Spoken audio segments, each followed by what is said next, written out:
मेघानगर गांव। साल का सबसे सर्द दिन। सूरज ने मानो ठंड से डरकर अपनी किरणों को छुपा लिया हो। हवा में चलने वाली कठोर ठंड न सिर्फ त्वचा को चुभती थी, बल्कि हड्डियों को भी जमा देने वाली थी। ऐसे में लोग अपनी झोपड़ियों में दुबके अपने चूल्हों की आग से चिपके रहते। लेकिन गोपाल मिश्रा के घर में यह सन्नाटा एक तूरहान की आहट था। तन्वी, मधुरी, दोनों यहाँ आओ। तन्वी, जिसकी उम्र अभी कोई 20 साल की होगी, और उससे 3 साल छोटी मधुरी, दोनों अपने छोटे से कमरे से निकलकर बैठक में आईं। दोनों के चेहरे पर एक अजीब सी बेचैनी थी। उनके चाचा गोपाल मिश्रा दरवाजे के पास खड़े थे। उनकी पत्नी निशा जो चुपचाप खड़े थे। उनकी बेटी शैलजा भी थी। उसकी आंखें डरी हुई थीं। अब बहुत हो चुका है। अब मैं तुम दोनों को और नहीं पाल सकता। तुम दोनों इस घर से निकल जाओ। वो शब्द जैसे बर्फ के शिकंजे ने दिल को जकड़ लिया हो। तन्वी ने सहमी नरों से चाचा की ओर देखा। मधुरी का गला भर आया। चाचा जी, ये आप क्या कह रहे हैं? परसों तो आपने मेरे लिए गरम सूप बनाया था। कहा था कि मैं ठंड में बीमार ना पड़ जाऊं। चाचा जी, ये अचानक क्या हो गया? हमने कोई गलती की है? हम सुधार लेंगे। हम और मेहनत से काम करेंगे। घर के सारे काम, बाहर का काम, सब हम करेंगे। बस अब बहुत हो चुका। तुम्हारे माँ बाप के जाने के बाद से इन 15 सालों से मैंने तुम्हें पाला पोसा। मेरी जिम्मेदारी पूरी हो गई। अब तुम्हारे लिए इस घर में कोई जगह नहीं है। सुनो बात तन्वी, तुम्हारे चाचा कब से कह रहे हैं कि 2 पराए घर में है तो घर का बजट नहीं संभलता। अब तुम्हारी शादी ब्याह की उम्र है, तुम्हें अलग रहना ही होगा।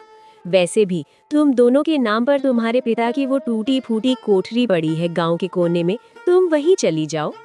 नहीं चाची जी, वो कोठरी तो बस 4 दीवारें हैं, छत भी टूटी हुई है। इतनी ठंड में हम वहाँ कैसे रहेंगे? क्या खाएंगे? आपके अलावा इस दुनिया में हमारा कोई नहीं है। मधुरी, तेरे आंसू अब काम नहीं आएंगे। मेरा फैसला अटल है। रात होने वाली है और ठंड और बढ़ेगी। अभी इसी वक्त तुम दोनों यहाँ से निकल जाओ और कभी लौटकर मत आना। पापा, नहीं, ऐसा मत करो। लेकिन शैलजा की आवाज उसके गले में ही दब कर रह गई जब उसकी माँ निशा ने उसे एक कठोर नजर से देखा। तन्वी ने अपने आंसुओं को पी लिया। उसने मधुरी का हाथ अपनी मुट्ठी में कसकर पकड़ लिया। उसकी आंखों में डर नहीं, बल्कि एक ठंडी, कड़वी समझदारी थी।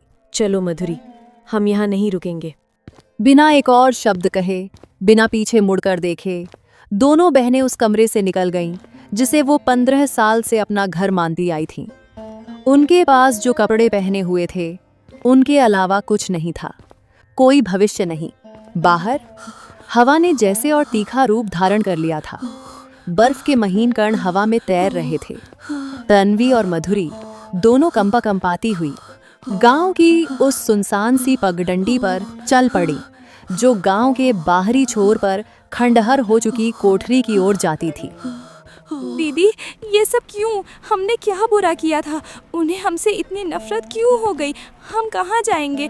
इस कड़ाके की ठंड में, इस टूटी कोठरी में हम जिंदा भी बचेंगे? रो मत मधुरी, रोने से कुछ नहीं होगा। हिम्मत रख। हम दोनों हैं ना एक दूसरे के साथ। जैसे तैसे हम इस रात को काट लेंगे। कल सुबह के बारे में कल सोचेंगे।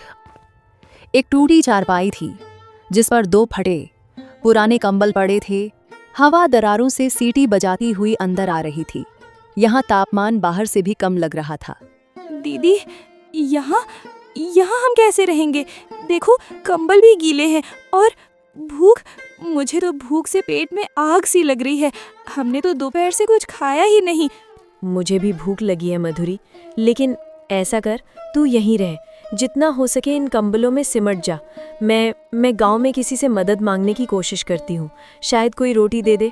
नहीं दीदी, इतनी ठंड में अकेले मत जाओ। और कौन देगा हमें? सब जानते हैं हम चाचा के घर से निकाले गए हैं। कोई मदद नहीं करेगा। कोशिश किए बिना कैसे पता चलेगा? तू यहीं रह, मैं जल्दी लौटती हूँ। और उस बर्फीले तूरान में निकल पड़ी। हर कदम पर पैर बर्फ में धंस रहे थे। गांव की गलियां सूनी पड़ी थीं। दरवाजे बंद थे। वो कई दरवाजों तक गई, लेकिन उसे खटखटाने की हिम्मत नहीं हुई। आखिरकार गांव के किनारे एक पीपल के पेड़ के नीचे एक बूढ़े आदमी को बैठे देखकर उसने हिम्मत जुटाई। वह व्यक्ति विश्वनाथ शर्मा एक लकड़ी की लाठी थामे खोए खोए से बैठे थे। चाचा जी, हाँ? अरे बेटी, तुम इतनी भीषण ठंड में बिना ऊनी कपड़ों के यहाँ कैसे? तुम्हारा चेहरा, तुम हो कौन? मैंने तुम्हें पहचाना नहीं। मैं तन्वी हूँ चाचा जी, मोहन शर्मा की बेटी। मोहन की बेटी? अरे भगवान, तो इतनी बड़ी हो गई। मोहन मेरा सबसे अच्छा मित्र था बेटी। उसके जाने के बाद मैं तुम लोगों से मिलने कभी आ ना सका। तुम तो गोपाल के साथ रहती थी ना? यहाँ इतनी ठंड में अकेले कैसे? तन्वी की आंखों से आंसू की 2 बूंदें गिर पड़ीं। सारी कहानी, सारा दर्द उसके गले में एक गांठ सा बन गया। वो बस इतना ही कह पाई, चाचा जी, हमें घर से निकाल दिया गया है। मेरी छोटी बहन मधुरी, वो अभी उस टूटी कोठरी में है, बिना खाए, बिना गर्म कपड़ों के। हमारे पास कुछ नहीं है, बस वही फटे कंबल। विश्वनाथ की आंखों में एक चमक आई। चल बेटी, तू अभी घबरा मत। तेरे पिता ने मुझ पर कितने एहसान किए थे, आज उन्हें चुकाने का दिन आ गया है। चल मेरे साथ, मेरी पत्नी तुम दोनों के लिए गर्म कपड़े और खाना तैयार कर देगी। रात यहाँ कैसे कटेगी? चलो मेरे घर चलते हैं। लेकिन चाचा जी, आप इतनी मेहरबानी। बस अब कोई बात नहीं, मोहन की बेटी मेरी ही बेटी है। चलो जल्दी करो, नहीं तो तू भी बीमार पड़ जाएगी।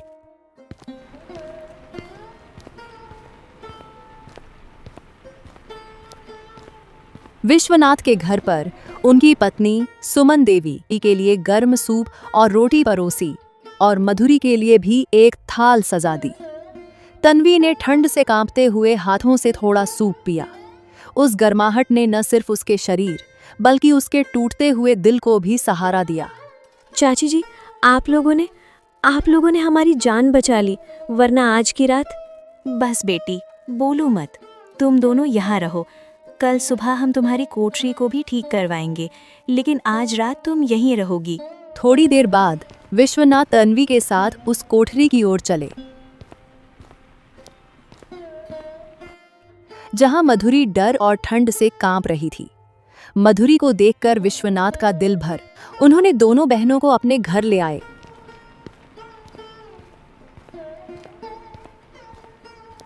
जहां उन्हें गर्म कपड़े, स्वस्थ भोजन और सबसे बढ़कर एक सुरक्षित आश्रय मिला। उस रात पहली बार दोनों बहनों ने चैन की सांस ली। बेटियों, तुम चिंता मत करो। जब तक तुम अपने पैरों पर खड़ी नहीं हो जाती, मैं तुम्हारे साथ हूं। कल सुबह हम तुम्हारे चाचा गोपाल से भी बात करेंगे, उसे समझाया जाएगा। लेकिन विश्वनाथ को पता नहीं था कि गोपाल का इरादा इतना काला था कि उसे कोई समझाने से नहीं रोका जा सकता था। अगली सुबह विश्वनाथ शर्मा सीधे गोपाल मिश्रा के घर पहुंचे। अरे विश्वनाथ जी, इतनी सुबह सुबह? आइए आइए, बैठिए। निशा, चाय लाओ। चाय बाद में गोपाल, मैं तुमसे एक सीधी सी बात पूछने आया हूं। तुमने अपने भाई मेरे दोस्त मोहन की दोनों बेटियों को घर से क्यों निकाल दिया, वो भी इस मौसम में? उनके पास पहनने को गर्म कपड़े तक नहीं थे। अरे विश्वनाथ जी, ये तो हमारे घर का मामला है। और फिर मैंने उन्हें 15 साल पाला, अब वो बड़ी हो गई हैं, उन्हें अपना रास्ता खुद बनाना चाहिए। गोपाल, मैं तुम्हें जानता हूं, ये सब बातें नहीं हैं। सच क्या है? मोहन ने अपनी सारी जायदाद तन्वी और मधुली के नाम की थी, है ना? और पंचायत ने फैसला दिया था कि 18 साल की होने तक तुम्हें उनकी संरक्षकता में रहना होगा। तुमने उनसे धोखे से दस्तखत करवा लिए और अब जब कागजात तुम्हारे नाम हो गए तो तुमने उन्हें घर से निकाल दिया। गोपाल का चेहरा पल भर में बदल गया। ढोंग की परतें उतर गईं। उसकी आंखों में एक कठोर लालची चमक आ गई। तो क्या हुआ विश्वनाथ जी, क्या गलत किया मैंने? मैंने उन पराऊ को 15 साल पाला, उनके पिता की जायदाद पर मेरा हक बनता था। उन 2 लड़कियों को क्या करना है इतनी दौलत का? वो तो ब्याह कर पराए घर चली जाएंगी। ये सब कुछ मेरा है, मैंने बस अपना हक लिया है। तुम्हारा हक? तुम्हारा हक सिर्फ एक चीज थी, उन 2 निर्दोष लड़कियों की देखभाल करना जिन्हें तुम्हारे भाई ने तुम्हारे भरोसे छोड़ा था। और तुमने सिर्फ उनकी जायदाद पर कब्जा करने के लिए उन्हें पाला। तुम नीच हो गोपाल, तुम्हारे भाई ने तुम्हें कभी नहीं पहचाना। बस करो, मेरे घर आकर मुझे सबक सिखाने की जरूरत नहीं है। तुम जाओ, और वो दोनों, वो भी अब मेरी कोई जिम्मेदारी नहीं है। तुम ही उन्हें पालो, अगर तुम्हें इतनी ही दया आती है तो। मैं जा रहा हूं, लेकिन याद रखना गोपाल, ईश्वर सब देख रहा है। जो बोओगे वही काटोगे। विश्वनाथ वहां से निकल आए। उनका दिल एक अजीब से भारीपन से भर गया था। इंसान की लालच और क्रूरता की यह हद उन्होंने सोचा भी नहीं था। कुछ दिन बाद विश्वनाथ और सुमन देवी की मदद से तन्वी और मधुरी की कोठरी थोड़ी ठीक हुई। विश्वनाथ रोज उनके लिए कुछ न कुछ खाने का इंतजाम कराते, लेकिन ठंड कम होने का नाम नहीं ले रही थी। एक दिन विश्वनाथ 2 थैले लेकर आए। एक में गर्म स्वेटर, टोपियां और दस्ताने थे, दूसरे में आटा, दाल और चावल। लो बेटियों, ये लो। अब ठंड से बचने के लिए कुछ सामान है, और ये राशन 2-3 दिन चल जाएगा। चाचा जी, बहुत बहुत धन्यवाद। आप हमारे लिए भगवान की तरह हैं। हम आप पर बोझ नहीं बनना चाहते। मुझे काम चाहिए, मैं कुछ करूंगी, सिलाई बुनाई कुछ भी।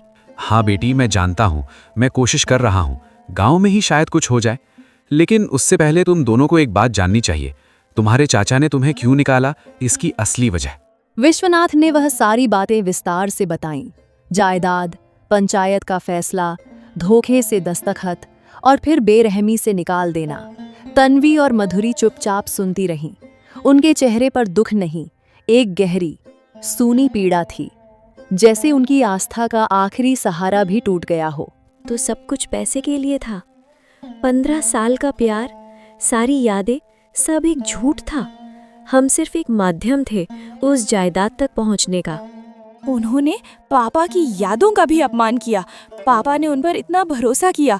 बेटियों, दुनिया में कुछ लोग ऐसे ही होते हैं, लेकिन तुम दोनों हिम्मत मत हारना। तुम्हारे पिता अच्छे इंसान थे, उनकी बेटियां भी अच्छी हैं। ईश्वर तुम्हारा भला करेगा, मैं हूं ना। लेकिन भगवान की मदद एक अप्रत्याशित रूप में आने वाली थी। कुछ हेतु बाद एक सुबह 2 अजनबी उस कोठरी के सामने आ खड़े हुए। एक युवा इंजीनियर राहुल और एक बुजुर्ग सज्जन पंडित दिवाकर शास्त्री। नमस्ते, क्या घर में कोई है? तन्वी और मधुरी बाहर आईं। जी नमस्ते, हम ही हैं। आप लोग? बेटी, हम एक बहुत ज़रूरी काम से आए हैं। मैं हूं दिवाकर शास्त्री और ये हैं राहुल, जो सरकारी सड़क परियोजना में इंजीनियर हैं। दरअसल इस इलाके से होकर शहर जाने के लिए एक नई सड़क बनने वाली है, और बेटी, ये सड़क तुम्हारी इस ज़मीन और कोठरी से होकर गुजरेगी। क्या मतलब, हमारी ये कोठरी? जी हाँ, इसका मतलब ये है कि इस कोठरी और आसपास की जमीन को सरकार को अधिग्रहण करना होगा। लेकिन चिंता की कोई बात नहीं है। इसके बदले में सरकार आपको मुआवजे के रूप में एक अच्छी खासी रकम देगी। इतनी रकम कि आप गांव में ही एक छोटा पक्का घर बना सकती हैं या शहर में कहीं रहने का इंतजाम कर सकती हैं। तन्वी और मधुरी एक दूसरे की ओर देख रही थीं। उनकी आंखों में अविश्वास, फिर आशा और फिर एक उम्मीद की किरण जगी। यह वो मौका था जिसकी उन्होंने कल्पना भी नहीं की थी। लेकिन ये जमीन हमारे पिता की है। कागजात? हमने पहले ही सारे रिकॉर्ड चेक कर लिए हैं बेटी। ये ज़मीन तुम्हारे पिता मोहन शर्मा के नाम है, और उनके निधन के बाद कानूनी तौर पर तुम दोनों बहनों की है। तुम्हारे चाचा के नाम पर कोई दावा नहीं है, क्योंकि अभी तक कोई पंजीकरण ही नहीं हुआ है। वो सिर्फ कागजों पर दस्तखत ले पाया, पंजीकरण नहीं करवा पाया। तो मुआवजे की रकम सीधे तुम दोनों को मिलेगी। बस कल हमारा क्लर्क आएगा, कुछ फॉर्मेलिटीज पूरी होंगी, आपसे दस्तखत लिए जाएंगे। उसके बाद रकम आपके बैंक खाते में ट्रांसफर कर दी जाएगी। आप लोग चिंता मत करिए, ये सड़क पूरे गांव के विकास के लिए है और आपकी मुश्किलें भी दूर हो जाएंगी। कुछ ही दिनों में सारे कागजात पूरे हो गए। तन्वी और मधुरी के खाते में एक ऐसी रकम आई जिससे वो न सिर्फ एक अच्छा घर बना सकती थीं, बल्कि एक छोटा सा काम, धंधा भी शुरू कर सकती थीं। विश्वनाथ ने उनकी मदद की और गांव के बाहर एक छोटी सी जगह पर उन्होंने 2 कमरों का एक पक्का घर बनवा लिया। कुछ महीने बाद गोपाल मिश्रा को जब पता चला कि सड़क निर्माण के लिए मिले मुआवजे की मोटी रकम तन्वी और मधुरी को मिल गई है, तो उसका दिमाग चकरा गया। लालच और पछतावे की आग में जलता हुआ वो एक दिन अपनी पत्नी निशा के साथ तन्वी और मधुरी के नए घर के सामने जा खड़ा हुआ। उसके चेहरे पर मायूसी और शर्मिंदगी थी। तन्वी, मधुरी, दरवाज़ा खोलो बेटियों, हम तुमसे मिलने आए हैं। चाचा जी, चाची जी, आइए। आप लोगों ने हमें पहचाना? बेटियों, मुझे माफ़ कर दो। मैंने बहुत बड़ी गलती की। मैं लालच में अंधा हो गया था। तुम दोनों मेरे अपने खून हो। तुम्हारे बिना घर सूना सूना लगता है। हमारा परिवार अधूरा है। लौट आओ बेटियों अपने घर। हमारा घर चाचा जी, वो घर कभी हमारा नहीं था। वो तो सिर्फ एक जाल था जो आपने हमारे लिए बुना था। हमारा घर यही है जहाँ हमें शांति है, जहाँ हमें इज्जत मिलती है। मधुरी, तन्वी, मैं भी माफ़ी मांगती हूँ। मैंने तुम्हारे चाचा का साथ दिया उस गलत फैसले में। तुम हमें क्षमा कर दो, हम तुम्हें वापस चाहते हैं। चाची जी, क्षमा करना या ना करना उससे अब कुछ नहीं बदलता। आप लोगों ने जब हमें निकाला तब आपने सोचा कि हमारा कोई नहीं है, लेकिन भगवान ने हमारा साथ दिया। हीरालाल चाचा ने हमारा साथ दिया। अब हम अपने पैरों पर खड़े हैं।